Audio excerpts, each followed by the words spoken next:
eu sou o Padre Beto e começa mais um Humanidade Livre, um programa de reflexão, um programa que a gente procura abordar diversos temas para que a gente possa pensar melhor a vida, refletir melhor sobre a vida e conduzi-la de uma forma melhor. Se você quiser conferir os programas anteriores que já foram exibidos aqui pelo canal Teresa da NET, é só entrar na minha página no Facebook, Padre Beto Bauru, ou na página da TVC Bauru, também no Facebook. Lá estão todos os programas que nós exibimos até hoje. E se você quiser participar desse programa, entra na minha página, Padre Beto Bauru, e faça a sua pergunta, lance o seu tema para reflexão, enfim, envie para a gente o que você acha mais interessante ser discutido aqui nesse espaço que é a Humanidade Livre. Humanidade Livre é um espaço que procura cada vez mais fazer com que a gente se conscientize de que nós temos que nos tornar cada vez mais humanos, não é? E ser humano é ser uma pessoa livre, é ser uma pessoa não dependente das coisas e das outras pessoas, não é? Isso não quer dizer não se relacionar com as coisas e as pessoas, não. Justamente o ser humano, aquele que é mais humano, é aquele aberto para o relacionamento com o mundo e com as outras pessoas. Quanto mais eu me abro para o relacionamento com as pessoas e o mundo, mais humano eu vou me tornando. Agora, isso não quer dizer viver numa dependência do mundo ou das coisas do mundo e uma dependência com as pessoas. Não. É procurar realmente viver esses relacionamentos de uma forma autônoma, onde eu possa contribuir com as pessoas comigo, mas cada um conduzir a sua vida da sua forma de ser, sem que eu queira impor ao outro o que ele deseja e nem alguém me impor o que eu devo ser ou como eu devo conduzir a minha vida. Então essa é a proposta do termo Humanidade Livre. E eu gostaria de expor aqui um pouquinho a proposta de religiosidade da Humanidade Livre, não é? Aqui nós não lemos o Antigo Testamento, nós descartamos o Antigo Testamento. Por quê? Porque na Humanidade Livre nós acreditamos que o Deus do Antigo Testamento não é o Deus de Jesus Cristo. Jesus significa uma ruptura com o Antigo Testamento. Há um trecho de Mateus que diz assim, que Jesus diz: se a sua justiça for igual à dos mestres da lei e à dos fariseus, vós não entrareis no reino dos céus. Se a vossa justiça. E ele diz assim, que os antigos diziam, não matarás, que na verdade o mandamento não é não matarás, é não matarás sem motivo, porque na época de Jesus o matar com motivo era permitido. Um pai tinha total poder de vida e morte sobre os filhos, por exemplo. Se o pai tinha um filho rebelde, ele podia matar o filho porque ele tinha esse motivo e ele tinha o poder sobre. Então, o não matarás do Antigo Testamento é um não matarás sem motivo, Esse é um pecado contra Deus. Bom, mas Jesus fala, os antigos diziam para os antigos, não matarás. Eu digo, só de pensar em matar o próximo ou alguém, você já está se tornando um assassino. Então, veja bem, o que o Cristo quer dizer aqui? Em primeiro lugar, eu quero explicar que Jesus ele vai pregar um Pai todo amoroso, ele vai pregar um Deus que é muito próximo de nós. É um Deus que nós podemos chamar de papai, Esse é o termo utilizado por Jesus, Abba. Abba era o termo utilizado pela criança para se dirigir ao Pai. Então era um termo muito amoroso, então Jesus nos traz um Deus muito próximo de nós e um Deus que é todo amoroso, ele é amor puro, e ele é tudo misericordioso. Se você pegar o Deus do Antigo Testamento, pelo menos o Deus que eles acreditavam, é um Deus que é muito distante do ser humano, né? Moisés precisa subir ao Monte Sinai, ele tem que tirar as sandálias para se aproximar da manifestação desse Deus, não é? É um Deus, então, bastante distante, não próximo. O seu nome nem pode ser dito. Não é? Esse Deus, ele não é todo amoroso, ele é um Deus que ama somente um povo, que é o povo judeu, e permite que esse povo destrua outros povos, tome terras de outros povos, porque ele é o povo eleito de Deus. Tem uma frase no Deuteronômio que é fantástica, eu acho incrível, que diz assim: não comerás a carne de animal amanhecido morto.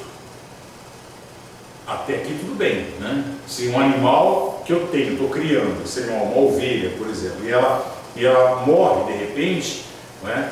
Da noite para o dia, eu não vou comer a carne dessa ovelha. Por quê? Porque eu não sei do que ela morreu. Só que o texto do Deuteronômio continua: tu a darás ao forasteiro que estiver na sua cidade. Então, o forasteiro quem é? O forasteiro é alguém que não pertence ao povo ali, né? O povo judeu. E depois o texto continua: ou tu a venderás ao estrangeiro. Porque o estrangeiro é o pagão, é outro povo, não é? E aí vem a justificativa: porque tu és o povo eleito de Deus. Não é?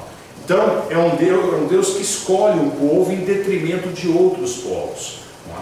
E é um Deus também ciumento, vingativo, é um Deus que castiga, é um Deus que manda matar. Quer dizer, esse não é o Deus de Jesus Cristo. O Deus de Jesus Cristo é um Deus todo amoroso. Então, nós temos aqui já uma ruptura, não é, com o Antigo Testamento. Agora, uma outra ruptura foi o texto que eu citei, né? Se a vossa justiça for igual a dos mestres da lei e dos escribas e dos fariseus, vós não entrareis no reino dos céus. Não é? O que Jesus está querendo dizer com essa parte? Olha, ele está querendo dizer que se nós vivemos como os fariseus viviam, não é, e os mestres da lei, nós não vamos entrar no reino dos céus, nós não vamos pertencer a esse Deus, nós estamos distante dele. Por quê? E como esses homens viviam? Eles eram homens relativamente bons. Por quê? Porque eram homens que estudavam a lei, eram homens que seguiam os preceitos religiosos. Mas a religiosidade para eles consistia em seguir preceitos religiosos, ou seja, era seguir o que Deus mandou, não é? Então seguir os preceitos, e haviam vários preceitos, não era só os 10 mandamentos não, haviam vários preceitos que Deus havia, entre aspas, ordenado. Claro, tudo criado pelo homem, mas seguir uma religião ou viver uma religiosidade consistia em seguir preceitos. O Cristo fala: não é isso, não é esse o caminho para Deus, não é esse o caminho proposto por esse Deus todo amoroso. E aí ele dá o exemplo: dizia aos antigos, não matarás. Mas se você, e eu digo para vocês, ele fala, se você só pensar em matar, você já está se tornando um assassino.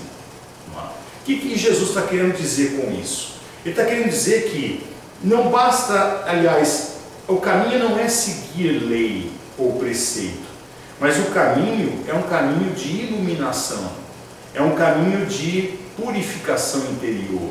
Não é? Purificação no sentido de me tornar uma pessoa ética, uma pessoa de valores, uma pessoa que não passa por sua cabeça a morte da outra, por exemplo.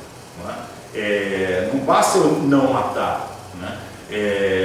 E ele mostra que a relação com Deus não é uma relação de aparências, não é uma relação como a nossa relação. Então eu posso aparentar uma pessoa boa, mas aqui dentro pode existir um monstro, aqui dentro pode existir alguém que está pensando em morte das outras pessoas, está pensando, enfim, em coisas ruins, não é? E tudo bem, isso como não aparenta, então passa despercebido. As pessoas são assim, as pessoas vestem máscaras, né? Nós somos naturalmente uma máscara para o outro, né? Nós representamos um papel para o outro. Há poucas pessoas que realmente se relacionam de forma franca, né? Principalmente na nossa cultura latina, nós somos muito educados a não sermos francos, né? A não pensar, a não falar o que nós pensamos, mas nós somos educados a falar o que o outro quer ouvir, o que o outro deseja ouvir, né? E aí nós perdemos a nossa franqueza e perdemos a nossa singularidade, não é? A nossa característica maior de sermos únicos, não é? Se nós deixamos de falar o que a gente pensa. Mas o que Jesus quer dizer com isso é que a relação com Deus é uma relação de interior para interior, ou seja, Deus olha o meu interior e Deus se sintoniza com o meu interior. Então, a questão de estar ligado com Deus é uma questão de sintonia, não é? E essa sintonia eu começo a ter com Deus não simplesmente rezando, orando, né? Mas eu começo com Deus sendo uma pessoa boa, mas verdadeiramente boa, não só uma pessoa que faz atos bons, que realiza atos bons, mas uma pessoa que interiormente é uma pessoa boa, não é? Que interiormente já entra em estado de evolução. Essa é a palavra. O Deus de Jesus Cristo nos propõe uma evolução, né? Uma evolução que é a iluminação, a deificação da pessoa humana. E através do quê? Através do amor. Eu vou me amando, eu vou me entendendo melhor, eu vou compreendendo o meu lado obscuro, eu vou integrando esse lado obscuro na minha vida, compreendendo esse lado que não é tão legal, não é? E vou reforçando, alimentando o que é bom em mim, não é? O que realmente eu posso ser de bom, não é? E isso, é claro, vai transbordando para fora. É a semente de mostarda que o Cristo fala, não é? A semente de mostarda começa no meu interior, no trabalho, de conhecimento de quem eu sou, dos meus sentimentos, né? E depois, então, esse trabalho que eu vou fazendo de me autoconhecer, de trabalhar os meus sentimentos, de trabalhar os meus sentimentos ruins, de tornar os sentimentos bons, de reconhecê-los, que eles existem, não é? Vai fazendo com que isso aflore, isso transborde, não é? Transborde em quê? Em abundância. E quando eu falo abundância em todos os sentidos. Abundância de gestos bons, abundância de sorriso, abundância de abraço, abundância de carinho, não é? Abundância de reflexões boas, né? E até mesmo abundância financeira. Por quê? Por que não? Porque quanto mais eu sou uma pessoa boa, honesta, sincera, franca, as pessoas vão gostar de mim, as pessoas vão me admirar. E isso traz oportunidades, isso traz possibilidades para mim. Quanto mais eu me fecho no mundo, quanto mais eu me fecho para o mundo, quando eu deixo de me relacionar, quando eu não trabalho as minhas potencialidades interiores, mais dificuldade eu tenho de que me apareçam possibilidades, não é? E até mesmo de ganho financeiro. Então a abundância que o reino de Deus traz é muito grande. Não é? Por quê? Porque começa no interior. E depois então vai se transformando em realidade, não é? Vai se transformando em ato real, não é? Em realidade da minha vida. Então o Cristo trouxe uma ruptura. Então aqui na humanidade livre nós só lemos os evangelhos. Por quê? Porque os evangelhos nos bastam, não é? Simplesmente isso. O que o Cristo pregou para nós é o suficiente. Já é mais do que o suficiente.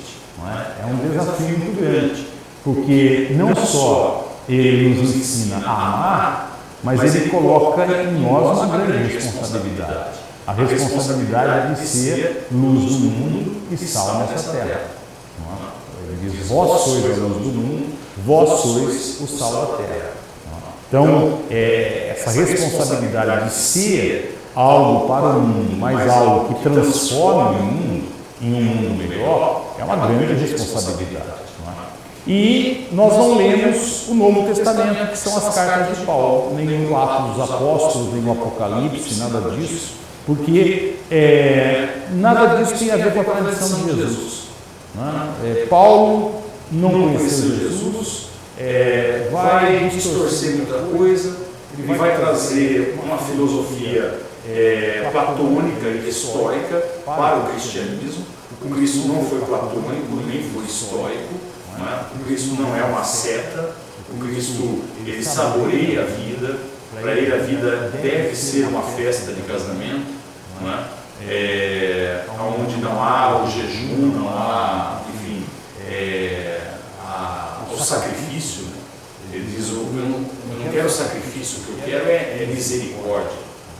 E eu quero amor.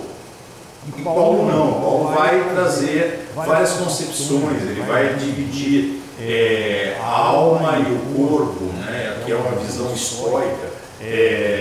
O que realmente nos faz santos é a alma, né, e o que nos faz humanos e da pior espécie é o corpo, né, são os instintos, os desejos sexuais. Isso não é tema para Jesus. Jesus não falou em desejos sexuais, Jesus não proibiu desejos sexuais, Jesus não falou absolutamente nada. Por quê? Porque sobre sexo, porque para ele não era tema. É algo natural como qualquer outra coisa da vida. Não é? E de repente Paulo vem com essa doutrina, que é mais uma doutrina estoica do que algo que se aproxime do que Jesus disse. Não é? E aí ele vai colocar uma hierarquia também, né? A mulher tem que ser submissa ao homem, né? Homens amem suas mulheres, né? Mulheres sejam submissas a seus homens. Né? Jesus não disse nada disso. Jesus tratou a mulher de igual para igual.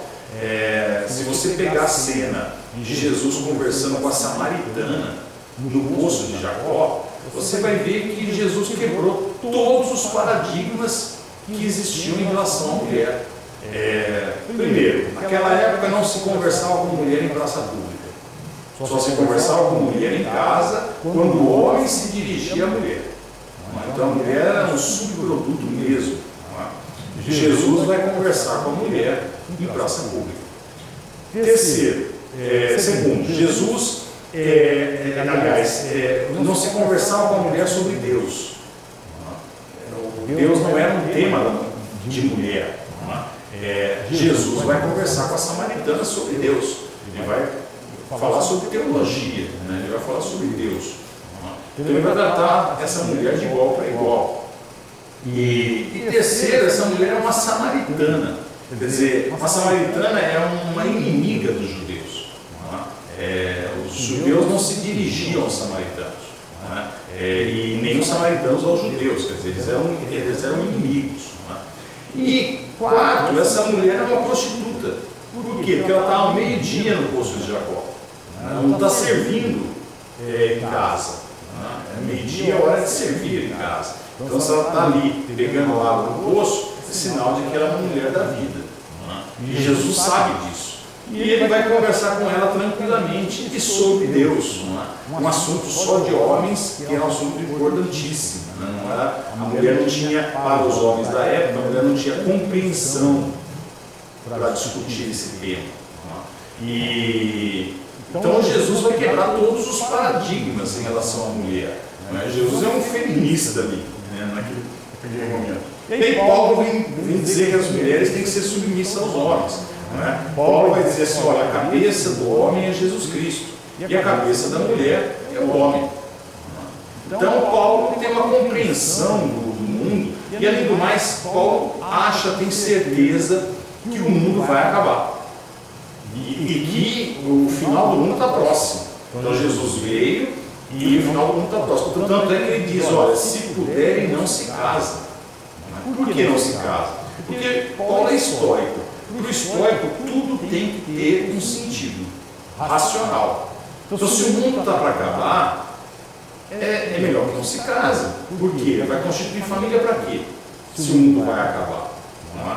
Aí ele diz, mas aqueles que não se aguentam na sexualidade, não é? Então que se casem. Por quê? Para Paulo, o sexo só pode ser feito no casamento. E para a reprodução, ponto final. Isso não tem nada a ver com Jesus Cristo. Jesus Cristo não falou absolutamente nada sobre isso. Não é? E o que mais me chama a atenção é que as religiões cristãs hoje vivem justamente como os fariseus e os mestres da lei viviam. O que o Cristo vai criticar, olha, se a vossa justiça não for maior do que os fariseus e os mestres da lei, vocês não entrarão no reino dos céus. Hoje o que as religiões fazem? Estabelecem 1000 preceitos para as pessoas cumprirem. E muito pouco de evolução. Muito pouco de evolução. Muito pouco de trabalho interior. Que é o que o Cristo pregou. Ou seja, não adianta você não matar. Se você pensar em assassinato, você já está matando. Você já é um assassino. Por quê? Porque você é um assassino dentro de você. Não é? Então, evolua. Não é? Se transforme interiormente. Não é? Aí vem o converta-se porque o reino dos céus está próximo. Ou seja, converta-se porque se você se converter, a semente de mostarda, ela cresce, ela vira uma árvore. Não é? Ou seja, o reino de Deus está muito próximo de você. Basta você querer. Mas não é seguindo preceitos que você vai ter isso. É você entrando num processo de evolução. E aí o que as religiões fizeram? Seguiram mais Paulo do que Jesus Cristo. Ou seja, pregam justamente o que Paulo pregou, não é? Usam muitas passagens do Antigo Testamento, que é onde tem um Deus vingativo, um Deus que não perdoa muitas vezes, um Deus que escolheu um povo eleito e assim por diante. Não é? Tem que ignorar muitos trechos, porque tem trechos ali que são terríveis, né? O Deuteronômio e o Levítico ensinam o que um povo deve fazer com o outro quando ele ganha a guerra. Se o povo guerreia com o outro e ganha a guerra, o que ele tem que fazer? Ele tem que matar todos os homens a fio de espada e pegar as mulheres e as crianças como escravos. Isso que ensina o Antigo Testamento. O Antigo Testamento ensina, olha, se você tem um filho rebelde, leva os anciãos da sua cidade e eles vão levar esse rapaz até a porta da cidade e vão apedrejá-lo. Ponto final. Tem que matar o rapaz. Enfim, as religiões cristãs, elas se apegam a preceitos. Então eu tenho que ir na missa, eu tenho que ir no culto, não é? Mesmo que se na missa eu estou lá só de corpo presente. Eu não estou lá para refletir, para pensar sobre a minha vida. E às vezes você vai à missa e encontra um padre também que nem preparou a homilia direito, não fala coisa com coisa, e as pessoas também já não prestam mais atenção, não é? E pronto, mas cumpriu o preceito. Mas essa não é a proposta. A proposta não é ir na missa para cumprir o preceito. A proposta é ir à missa para que eu me torne uma pessoa melhor nesse mundo. É para que eu realmente use daquele momento para que eu possa refletir sobre a minha vida, não é? E me transformar interiormente para ser uma pessoa melhor. Eu vou ao culto para que eu possa refletir sobre a vida e me tornar uma pessoa melhor. Agora, não me torne uma pessoa melhor demonizando a sexualidade. Isso qualquer psicólogo sabe. Isso qualquer pessoa formada em psicologia, psiquiatria, qualquer médico, qualquer professor de educação física, sabe que demonizando a sexualidade humana, eu não vou me tornar uma pessoa boa. Eu vou me tornar uma pessoa frustrada, eu vou me tornar uma pessoa com outros defeitos. Não é? Por quê? Porque a sexualidade humana ela é uma força interior, não é? que deve ser satisfeita. E é bom que seja satisfeita. Não sei se vocês sabem, mas 72% do câncer de próstata no homem é por inatividade sexual. Então, é uma questão de saúde humana. E a sexualidade, ela é algo muito bom, não é algo negativo, como pensa Paulo, e depois vai reforçar Agostinho, como se fosse um pecado em nós. Quem disse que sexualidade é pecado, que sexo é pecado? Coisa mais absurda. O sexo é saúde, o sexo é vida, é bom para todo mundo, nos torna mais saudáveis, mentalmente e fisicamente. Então, essa concepção das religiões cristãs que herdaram de Paulo e dos pais da patrística, é uma herança muito ruim. E o pior é que hoje cada vez mais reforçada. A sexualidade tem que ser reprimida, e ela só serve para reprodução. Não, ela serve para o prazer, muito mais para o prazer do que para a reprodução. Você faz sexo muito mais vezes para o prazer do que para ter filhos, ainda bem. Senão, quem poderia educar 10 filhos hoje em dia?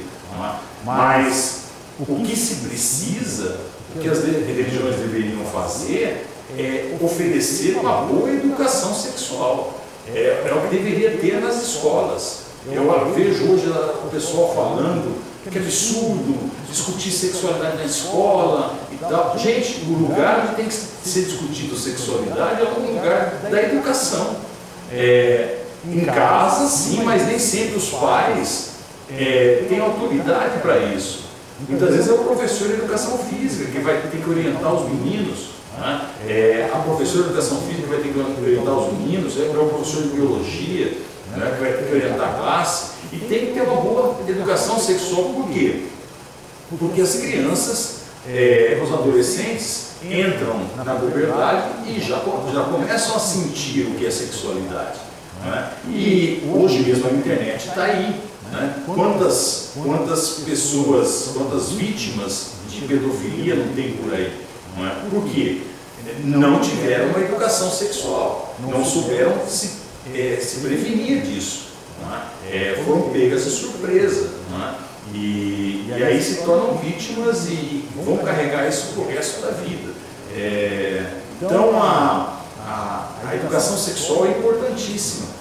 Agora, isso não quer dizer que o sexo seja uma coisa ruim. Pelo contrário, se eu tenho uma boa educação sexual, eu entendo a função da sexualidade na minha vida, a verdadeira função, que não é a reprodução, mas é a satisfação numa libido que está em mim e que precisa ser satisfeita para que eu seja uma pessoa equilibrada, uma pessoa saudável. Então, mas voltando aqui à questão dos preceitos, as religiões hoje impõem mais preceitos e regras do que oferecem um caminho de evolução, um caminho de transformação interior, um caminho onde eu possa me conhecer mais e me transformar mais. Essa é a proposta que Jesus colocou, que depois foi deturpada. Vamos fazer um exercício de imaginação. Imagine se as igrejas, você igreja, formada por Constantino lá, 300 e pouco, imagine se a igreja, e depois a reforma também, as igrejas protestantes, pregassem puramente o amor. Pregassem somente o amor, que foi o que o Cristo pregou. Amai-vos uns aos outros como eu vos amei. Sem concepção de que, Jesus morreu para nos salvar e tal. Gente, pelo amor de Deus, Jesus morreu para nos salvar. Salvou do quê? Presta atenção, nós estamos buscando a salvação e Jesus já nos salvou através da sua morte. Da onde vem isso? Vem de Paulo. A ideia maluca de Paulo. Quer dizer, Jesus morreu para a salvação dos pecados do mundo. Que concepção é essa? Que Deus é esse que manda um filho para derramar o sangue para que ele possa redimir os pecados do mundo. Isso é uma concepção absurda. O que o Cristo pregou amai-vos uns aos outros, e é justamente por esse amor é que ele teve que morrer. Ou seja, ele morreu porque ele amou. É esse o ponto. Ele morreu porque ele foi ético. Ele viveu os seus valores. Não é? Ele amou verdadeiramente. E quem ama não podia ser complacente com o Império Romano, por exemplo. Por isso que ele vai ser crucificado. Ele não vai ser apedrejado. Ele vai ser crucificado. Então a questão é essa, né? É o amor, não é? E não ficar com concepções, né? Absurdas, não é? E divulgando isso, né? Se as religiões deixassem de se prender nessas coisas, não é? Que Paulo disse, e se prendesse simplesmente no amor, não é? O mundo hoje seria completamente diferente, não é? A história da humanidade teria sido outra, não é? Eu sei que é difícil a gente fazer esse tipo de exercício, não é? Imaginar como seria a história se algo assim acontecesse, mas eu tenho certeza, se a religião lá do início, a religião cristã, se fixasse somente na mensagem de Jesus Cristo, o mundo seria outro, não é? Bom, nós chegamos ao final e agradeço a tua atenção até agora, né? Quero te desejar uma ótima semana e até o próximo Humanidade Livre.